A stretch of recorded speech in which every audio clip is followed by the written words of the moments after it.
Hello and welcome to Media MD, where each fortnight we take a piece of media and we prescribe it to each other that the other person somehow hasn't seen. I'm Reuben Morehouse. And I'm Elliot Debo. And this week I am coming to you with a TV show, ran for 2 seasons of about 22 episodes each. Just as payback for Stargate.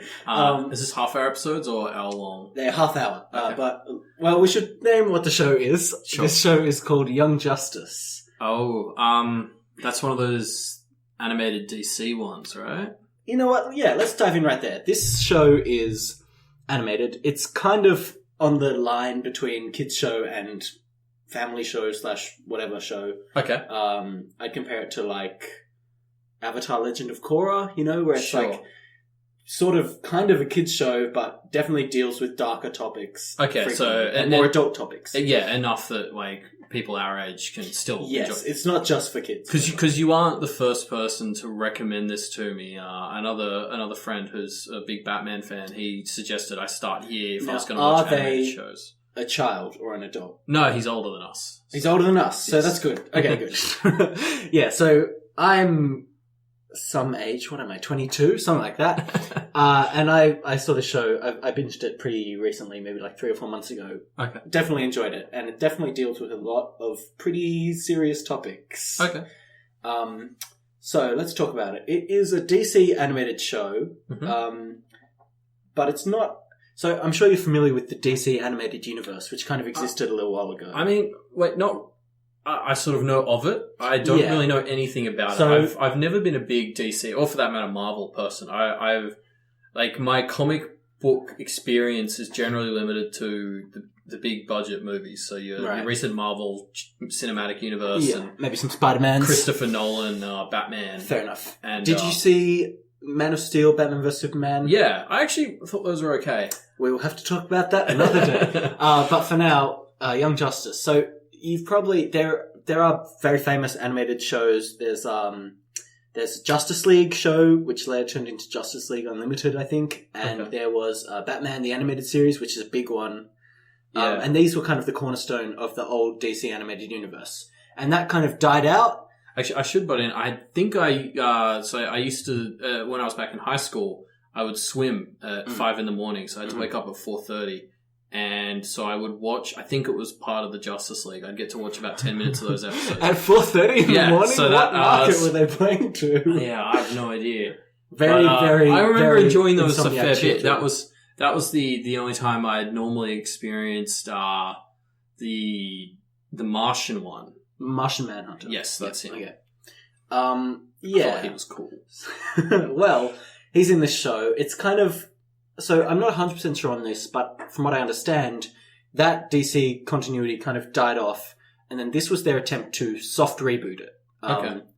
And this show ran for 2 seasons, and then they were going to do a 3rd season, but then they kind of cut that off due to, I think, low ratings, and then rebooted another show called Teen Titans Go, which is a much younger aimed show that I would say doesn't deal with as dark themes. It's a lot more like quirky and, the kind of show I'm thinking. It's kind of maybe SpongeBob-y, but later SpongeBob-y. It doesn't have that kind of appeal to it. Okay. Yeah, and so that kind of soft reboot of the DC animated universe definitely died off. And the reason I would describe this as a soft reboot and not a hard reboot is that the protagonists of this show are the sidekicks. So the main characters. Robin so Robin, Kid Flash. Oh yeah. Miss Martian, who is Martian Manhunter's niece, in air quotes. There is Roy Harper, who you might know from Arrow. Yep. And Artemis, another Archer who is being introduced in the next season of Arrow, I think. Yeah, I think I remember reading that. Okay, and so no Supergirl? Aqualad. There's no Supergirl, there's Superboy. There's one of them? Yes. Kryptonians aren't very good at being extinct, are they? So, it's kind of like, there's like Flash and Kid Flash and Flash Jr. and, Okay, yeah. But this is definitely about the sidekicks. That's an interesting take. And it's to the background. The first season, the start of the first season especially, is these guys want to be part of the Justice League, but they kind of haven't proven themselves, and so they sort of rebel, and then they go off on their own and strike out and do this kind of other mission, and then they succeed, sort of, and Batman and Superman, who are at the helm of the Justice League, are like, you know what, alright, you guys have proven yourself, you're not in the Justice League yet, but you'll be the young Justice, and then, And so they kind of strike out. And I'm sure the end of the season is there's a mission that the Justice League failed to do and they got captured and Young Justice has to save them. Yes. Sort of. There's a lot of... Interestingly enough, this show goes to a lot of very weird places. It goes to a lot of mindfucky places. So I don't think it'll spoil too much when I say at the end of, I think, season 1. Yeah, it must be season 1. This group, this conglomerate of villains, which they've been fighting the whole way through, who is led by Vandal Savage, casts this spell which splits the world into two. One group is below 18. Everyone in below 18 goes into one kind of subworld, and everyone above 18 goes into the other subworld. Weird. Okay. It is a very weird, but it makes more sense in the show, obviously. And it just resolves in very interesting ways. And there are a lot of heroes that have very strange powers. Like there's one hero who you probably haven't heard of who is called Captain Marvel, also known as Shazam, I think. And he's a 12-year-old boy. He's the kid. No, I saw him in Justice League, I think. And he has like a ring or something. I don't think he has a ring. It turns him into like a fully grown adult superhero. Yes, he's a 12-year-old boy, but he turns into a fully grown adult. And so he is very pivotal to this world where it's split because he can go between the worlds. Okay, that makes sense. But there are a lot of really interesting things that play off these kind of quirks of these lesser-known superheroes. And I say lesser-known, maybe to me, because I'm more of a Marvel fanboy. I've kind of recently started getting into comics, but basically exclusively Marvel comics.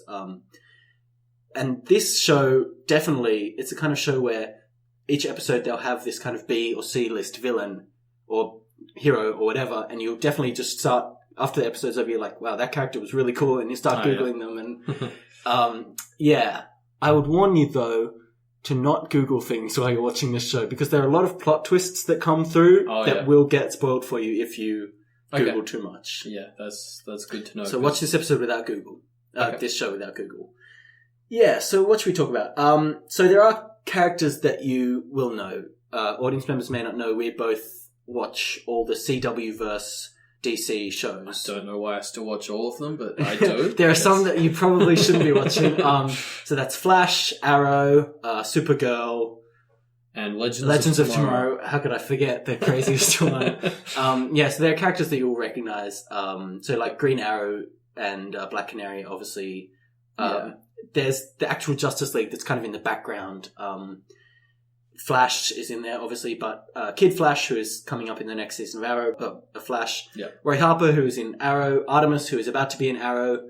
And then there's Robin, Aqualad, and Superboy, who you haven't seen yet. Yeah. Miss Martian, who I think is going to be in Supergirl, if I heard correctly. I'm not sure. I know the Martian Manhunter is in Supergirl. Yes. I think they're introducing Miss Martian. I'm not sure. Okay. Anyway, they're all the main characters of this. And so it's characters that you will recognize. And I'm going to say, at least for all the Arrow characters, they are much, much, much better portrayed as actual characters than in that show. So Arrow in the first 2 seasons was very dark and very Batman-y, but Green Arrow in this show is kind of as he was in the previous animated shows, where he's very jovial, very lighthearted, but he still has a lot of heart, you know. My understanding is that's what the character is normally like. Yes. And when they brought out the Batman-y adaptation, that was quite different. Quite different, yeah. So he's very jovial. There's Black Canary, she's still alive, spoiler for Arrow. In this, there's no Felicity or Diggle. Some may say, unfortunately. Shame about Diggle. You know, but there are a lot of other characters. And there's a lot of... I don't want to spoil things, but all the characters have interesting things about them. Okay. Roy Harper's story over the 2 seasons is definitely pretty heavy shit. Okay. I don't want to spoil it, but it's pretty fucked up in a lot of ways. Especially for a kid's show. Okay. Yeah. Interesting. Yeah. Is it masked like... Because I also watch like Adventure Time, and that's definitely one where like... a 3-year-old can watch Adventure Time and love it just because it's like funny shapes and interesting events. But then as an adult, you can sit down. You get a lot more out of it. You get all these backstory pieces. And there's really dark things, but they're portrayed in such a way and the characters don't necessarily notice it as well. No. So the kids, it just goes over their head, and then you're as an adult sitting there like, did that just happen? No, it's not like that at all. I compared it to Legend of Korra before. I'd say it's more like that, where it knows, and in world, everyone knows that things that are bad happen. It's just straight up dark. Yeah, it's definitely still... I mean, it's still a kids show at heart, or like a young teens show, maybe. I don't know how to describe it, but there are things that happen. There's one episode where at the end, I won't spoil this episode too much, but at the end it's revealed that it was all a dream, basically. All a simulation/dream that became real and got out of control.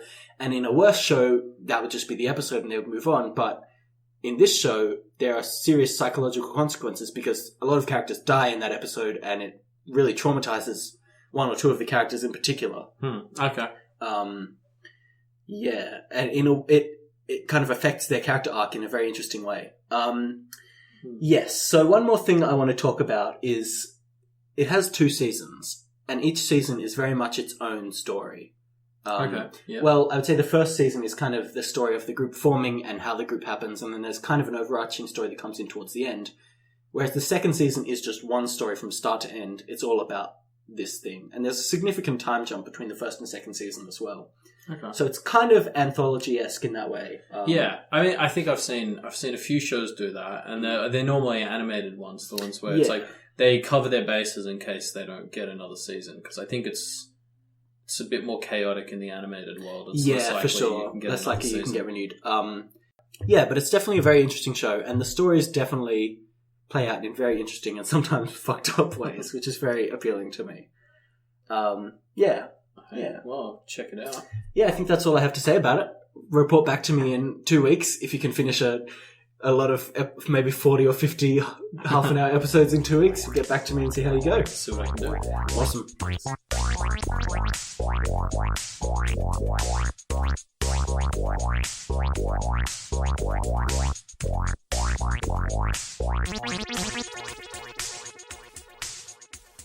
2 weeks later. And I've watched all 46 episodes 46 of Young Justice. Yeah, 26 in season 1, 20 in season 2. Oh. I think even if you told me just to watch the one season, I probably would have ended up doing them both. I really got into this show. So that means it's positive. I think this is the best one so far. All right. I don't know what nailed it. Yeah. I don't know what got me so much with this show, but yeah, I got really hooked. I mean, it's a good show. It is a really good show. I think the thing that stands out is the storytelling in the show is just done well. And drawing back to what you were saying, you compared it to The Legend of Korra, and I would say Korra. Okay, whatever. This is a serious podcast. Same thing. In the sense of the age it was sort of marketed at, but I had issues with Legend of Korra's storytelling like throughout the seasons. Yeah, it was patchy. I had somewhat similar issues with this one, but overall I felt like this was just like a better show in those aspects, and much more interesting characters than Korra. So before we dive in too much, let's talk about the plot a bit more, just so people who haven't seen the show can kind of get to it. Yeah, so I guess we'll do season 1. I'll sort of do a quick rundown. So yeah, essentially the show opens and you've got like quite a few of these sidekicks, and they're all they're really keen to join the Justice League for various reasons. So that's Batman. It's Robin, Kid Flash, Aqualad, who's Aquaman's sidekick, obviously, and Roy Harper, Speedy, who's from Red Arrow. Oh, sorry, who's Green Arrow's sidekick. Yeah. So they get into a bit of a fight with the Justice League about being able to join. Eventually, they go and try and solve this problem on their own to prove that they're worthy. They end up finding that this evil company has cloned Superman into and made this Superboy, a younger clone of Superman. And so they rescue him, and essentially those guys get together, and the Justice League's like, "Yeah, okay, you did pretty well, and the Justice League is too public. Like we can't do all the missions we want to do because we're too well known. So they agree to let the kids form this secret Young Justice team. But we should point out that Roy Harper, Speedy, kind of feels like they're just they're not actually letting them join the proper Justice League. They're just giving them something. He finds the whole thing pretty patronising, so he bails. So he bails and does his own thing. And he kind of comes into the story, but always as an outsider. He drops in and out. But and then so a few more people, like you were saying, Miss Martian. Miss Martian joins in like episode 2 or 3. Artemis joins like 10 or so episodes through, right? Then Zatanna comes in right at the end of season 1. The female magician daughter of... I've forgotten the character's name. Comes in at the very end of season 1. And then essentially, they're fighting all these little one-off, lots of bad guys, but at the end of every episode, there's this illusion that that is part of a bigger picture. They do this weird thing. So they kind of hint at this overarching group of villains called the Light. Yes. Throughout all of season 1. And then they'll have these episodes which are, for all intents and purposes, self-contained. And at the very end, they throw in a little scene of, like, the villain from that episode being like, I failed the Light. I'm very sorry. And the Light's like, no, it's all according to our plan. And so it's like, oh, this was the Light again? Everything's the Light, yeah. But that sort of, that culminates at the end of season 1 where the Light essentially manages to take over the Justice League.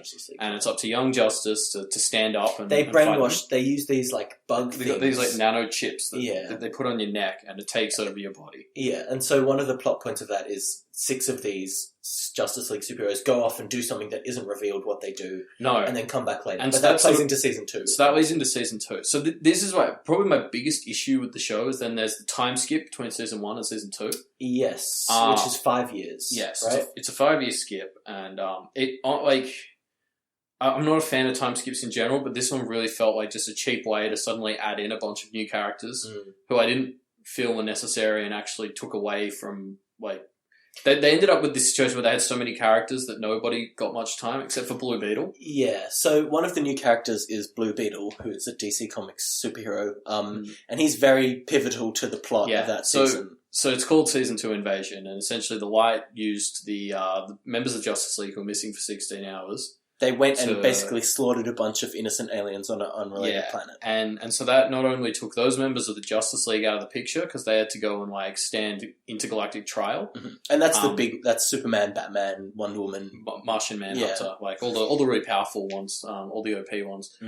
And so they're sort of off. And then meanwhile, because Earth is now known around the galaxy, there's this uncivilized planet of murderers, basically. Yeah, but also one that seems to generate so many kinds of superheroes that it starts to get invaded by these other races. And so the plot essentially is about the Young Justice team and what's left of the Justice League fighting off this invasion. And eventually Blue Beetle becomes pivotal to it because it turns out the beetle that gives him his powers was designed by this invading race as like a super soldier kind of thing. Yeah, and his is sort of malfunctioning, and so rather than being a slave to them, he mostly is independent control of himself. And then they repair it, and that turns him into a slave. And so he kind of is a trader for a while, and then he joins the other team for a while. Yeah, but then they manage to make the bug malfunction again, and he sort of helps them save the day. Yeah. And all that. And there was there's a death in the finale.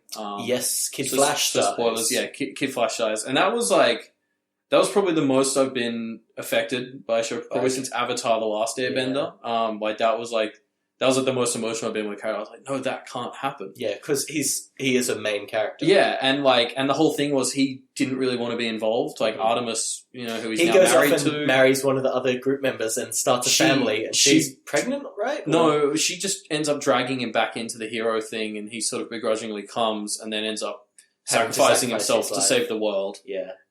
That's right. It's with the Flash and the younger Flash and Impulse. Kid Flash. That's right. And because he was slower than those two, he copped the brunt of the explosion that they stopped. So died basically. Yeah, well, died. He evaporated. So I always got the impression that if they'd done a season 3, he probably would. They might be like he's part of the Speed Force or something, or he was in some pocket dimension and they found him again. But he dies. Yeah. Which is pretty heavy. And so, actually, I was reading about the series, and Netflix is apparently considering doing a season 3. See, I've been hearing about this for a long time. Yeah. And nothing has been confirmed. There's a lot of rumours. Well, I don't think it's happening until it is confirmed. You mentioned that part of the reason the show failed was low ratings, but I actually sort of... I looked this up, and the creator said it had more to do... A lot of the funding for the show was coming from Mattel, like the toy company. Oh. And the show didn't move toys, so that was why they pulled the funding. Right. Whereas I guess Teen Titans Go is doing a better job of pushing toys. And an episode of that came on TV the other day just after I finished Young Justice. So was it better than Young Justice? It really felt like a cheap knockoff. Oh, really? Yeah. In the episode, it was like Robin was undercover in the enemy criminal organization. It was all very similar to season 2 of Young Justice. And then he ended up having a one-on-one fight with a villain. I've already forgotten what it was. But it just felt like the lines and the choreography of the animation, it was just a knockoff of Young Justice. But yeah, I mean, what really made this show stand out was like the characters and the depth they had. All the characters do have a lot of depth, and they each have interesting things about them. Exactly. So definitely more so in season 1. I would say season 1's much more interesting overall. I think that's just because there are so many characters in season 2. Yeah, I think that was the problem. They added all these characters, and what that ended up causing is there was not enough time for anyone. Mm. So, like, apart from Blue Beetle, who got lots of time just because he was essentially the whole plot. Yeah. They were they introduced Beast Boy in season 2. Yeah. And he was the thing. This is something I didn't realize when I was watching season 2. Beast Boy was in season 1. Yes, he was the character in season 1 who got the blood transfusion. I found that out by Googling, because that was the other thing. I think they did a poor job of conveying a lot of these. Showing you what happened. Like, I thought at first that they were just trying to drag it out and show you individually, but as I got about halfway through the season, I was like, no, some of this just isn't clear. Yeah. But even then, like, Beast Boy, that's the thing. I think he probably still had more screen time in that season 1 episode than he did in all of season 2. Like, yeah, and there were other characters. There were characters who I really liked in season 2. Like, there was Lagan, the blue. Aquatic dude. What was his name? Like Lake Monster or something. So I don't even remember his name. I watched the show a week ago. There was the Runaways became a big. The 4 kids who had been adopted, cool. They got some development, but they were sort of organically introduced. Like, that's the thing. These other people just kind of came around. There was the new Robin who never really did anything. New Robin and Wonder Girl. I think it was summed up really well in the finale. You find out that Wonder Girl and the new Robin are now a couple. And I think it's like Miss Martian who just sort of turns and she's like, "Oh, when did those two become a couple?" And I was just like, "Right, like, but they've both had maybe 15 minutes of screen time. Like, why are we meant to care?" But the way I felt about that was, it was building this universe where there were these characters who you didn't really have that much engagement with. They didn't really get super developed like the main characters, but they still were interesting characters who came in. It felt more comic booky, where there are a lot of characters who... I don't read the Blue Beetle comic, but he's going to come in and play... Or I don't read the Beast Boy comic, but he's going to come in and play a pivotal part in this 1 or 2 episodes and then go back to his own thing. The problem with that is that I also felt that the original characters weren't getting very much development in season 2. Like, I think that would have been okay if we'd still had our core set of characters who are actually being developed as the season went on, whereas really, Aqualad's arc is really... In season 2 is the closest one that comes to any sort of decent So we should talk about Aqualad. After the 5-year time gap, it's revealed that Aqualad is now a villain and is now working for his father, who is this aquatic villain, working for the light. And then he does some pretty bad things, like he kills Artemis, which is revealed to not... It's revealed that he's not actually a traitor, he's just very, very deep undercover, and basically the entire team hates him and wants to kill him, and the entire team thinks Artemis is dead and she basically has to retire for a while. It turns out only Nightwing, Kid Flash, Artemis, and Aqualad know that he didn't really kill her, and she sort of goes undercover as well. Yes, so not even Miss Martian or Superboy, who are main characters in the first season and throughout all of it, there's a scene where Miss Martian almost kills Aqualad. Yeah, until she reads his mind and finds out. But I really felt like Superboy and Miss Martian were the two who suffered in season 2. They just weren't really featured that much. Yes, that's true. And especially because Superboy, was one of the most interesting characters, I think. Potentially one of my favorites in season 1, because I love that. I mean, I'm one of those people who believes Superman is generally super boring. Yeah. Because he's just like so OP, and like kryptonite is such just having that one weakness that's so obvious. Like Superman is what you would say. Superboy, like that concept that he had Lex Luthor's DNA in him. Yeah, so he was basically, and that gave him the anger issues. He was a cross between Superman and Lex Luthor, and his whole journey was trying to live up to Superman, and Superman kind of not wanting him as a son. Yeah, it was... and him trying to come into his own while also basically being a clone of another famous superhero. Yeah, but it was great as well because it capped his powers, it gave him like the personality and anger issues. Yeah. And that just made him so much more interesting.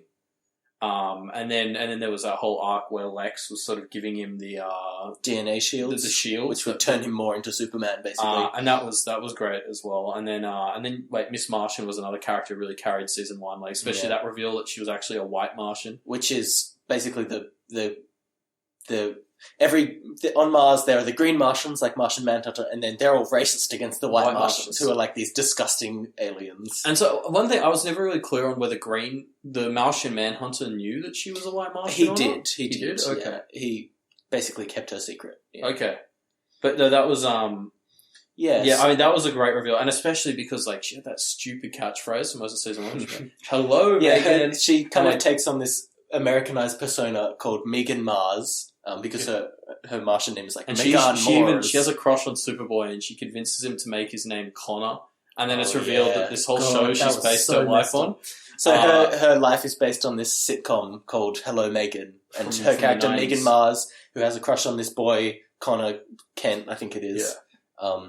So she's basically inflicted that TV show onto them, and it's a very weird reveal into her psyche. Yeah, and then to find out she's a white Martian, and then there's all the things like because she's just sort of unstable, but then she's the most powerful psychic. Like that was cool. Yeah.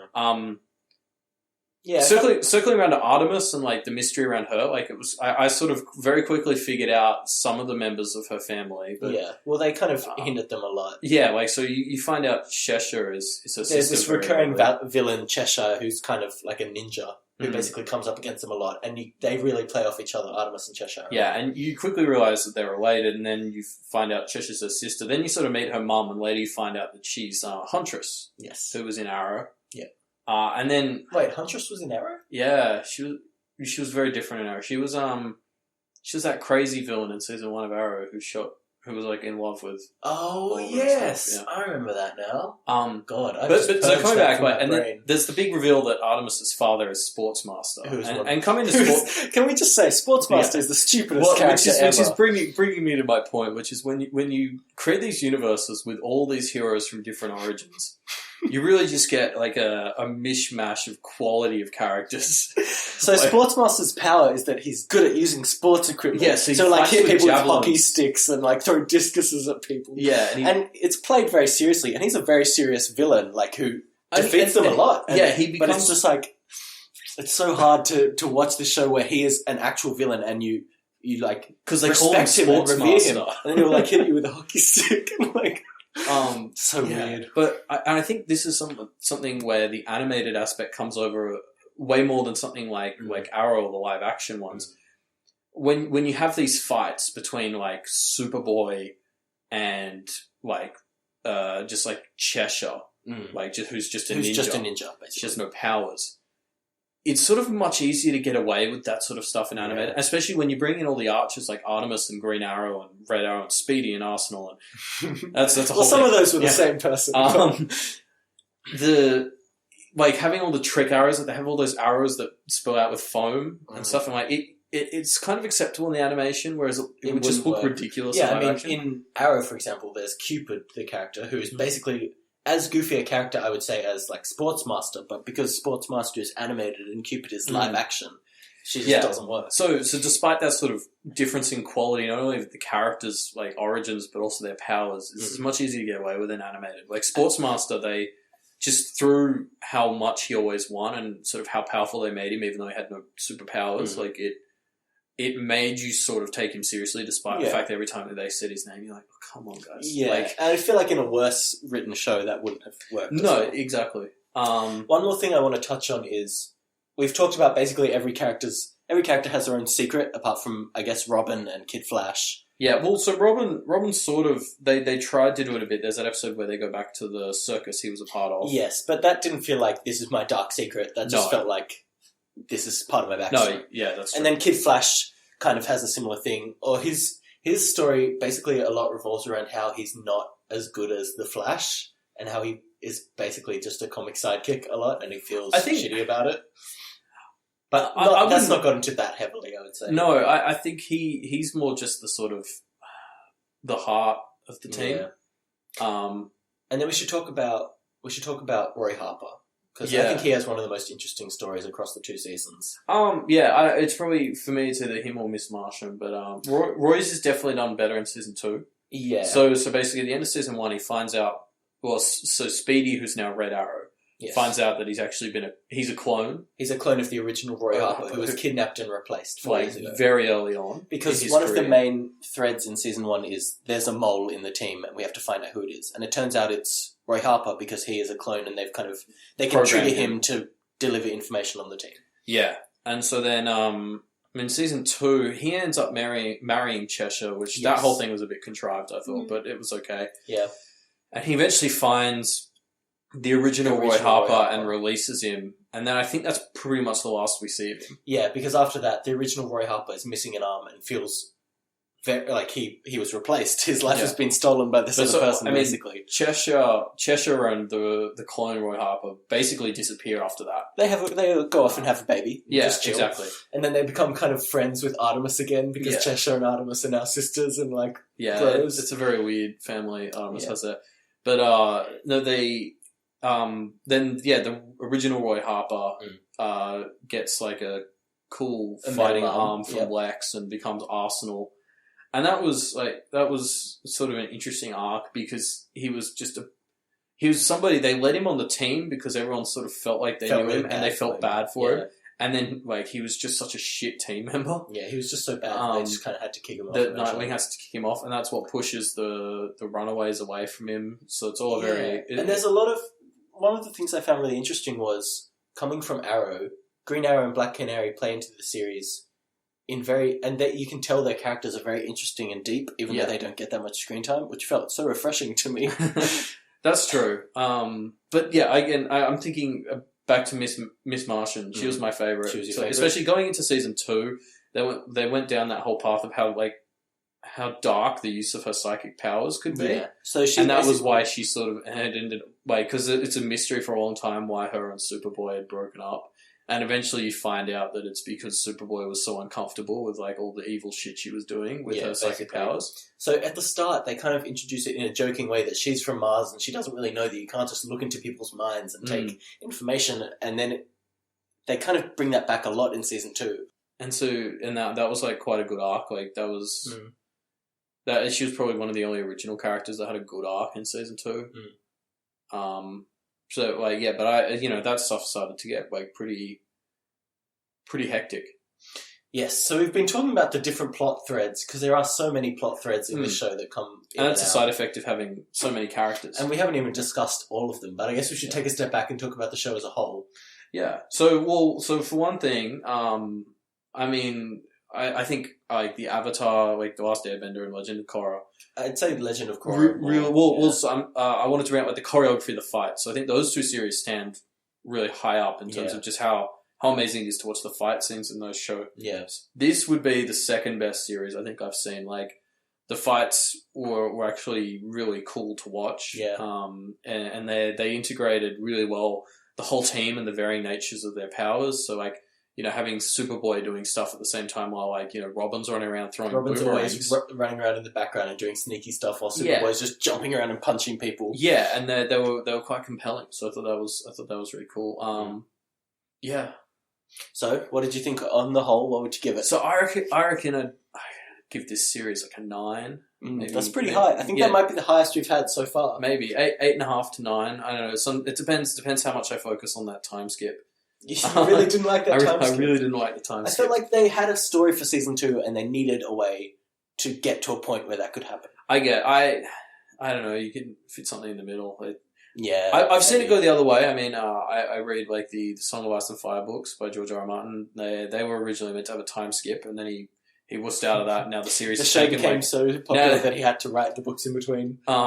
Well, he should have finished the books 10 years ago if he'd just done the time skip. But he thought it was cheap, and so now he's in this massive knot of characters. And so it can go the other way. But in this one, I just felt like the time skip was just a cheap way to add characters who detracted from the show. That brought it from a 10 to a 9, huh?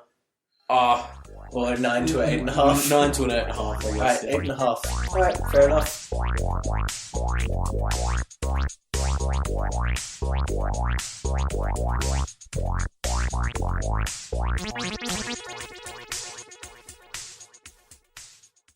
Thanks for listening. Yes, we are now in our outro. Don't laugh, this is a serious take. Yeah. We have an email. It is mediamdpodcast@gmail.com. We have a website. It's hard to find, but you can do it. I believe in you. If you want to get in contact with us, Elliot, hit us up on that email address. Or for me, you can tweet at Zorglord, at XORGLORD. Next fortnight, we'll be discussing Over the Garden Wall. So, prep yourselves. Let's do it. Prep yourselves before you wreck yourselves. That's what they say.